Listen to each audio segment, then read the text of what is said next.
আমার বন্ধু ওখানে মিষ্টির ঠুঙ্গা নিয়ে দাঁড়া আছে, ওই যে এখন দিচ্ছেন।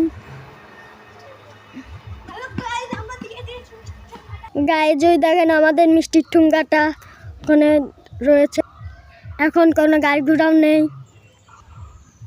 দেখা যাচ্ছে একটি সাইকেল।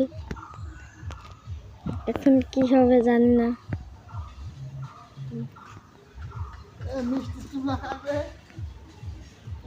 একটা হুন্ডা আসছে।